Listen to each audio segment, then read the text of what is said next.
৮০ দশকের শেষের দিকে নিজেকে ইমাম মাহদি দাবি করে আলোচনায় আসেন নুরুল হক ওরফে নুরাল পাগলা।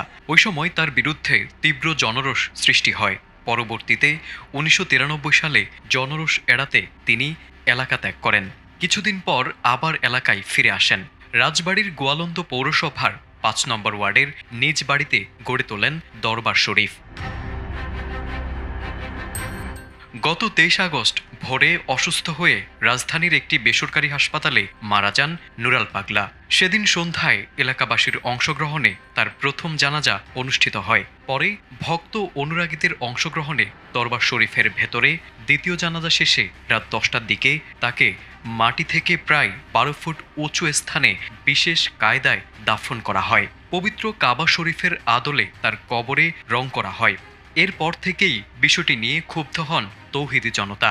আন্দোলনের মুখে কবরের রং পরিবর্তন করা হয়। ওয়ালটন এখন দেশের সীমানা পেরিয়ে পৌঁছে গিয়েছে ৫০টিরও বেশি দেশে।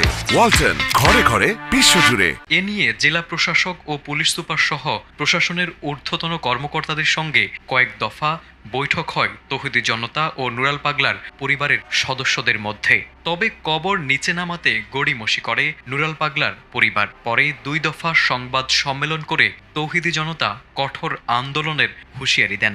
কবর নিচে না নামানো হলে কবর ভেঙে ফেলার হুমকিও দেওয়া হয়। তারই ধারাবাহিকতায় শুক্রবার জুমার নামাজের পর গোয়ালন্দ আনসার ক্লাব মাঠে বিক্ষোভ সমাবেশ করে তৌহিদি জনতা। সেখানে তারা হামলা চালায় নুরাল পাগলার দরবারে। পাল্টা আক্রমণ করেন নুরাল পাগলার ভক্তরা। ইট পাটকেল নিক্ষেপ সহ তুমুল সংঘর্ষে দুই পক্ষের শতাধিক মানুষ আহত হন। এক পর্যায়ে নুরাল পাগলার দরবারে ঢুকে আগুন ধরিয়ে দেন তৌহিদি জনতা। পরে তার মরদেহ কবর থেকে তুলে ঢাকা খুলনা মহাসড়কের উপর পুড়িয়ে ফেলা হয়।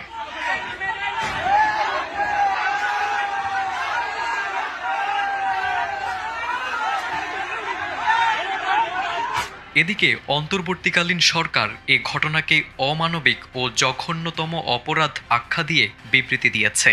বিবৃতিতে বলা হয়েছে, এই ধরনের বর্বরতা কোনো অবস্থাতেই সহ্য করা হবে না।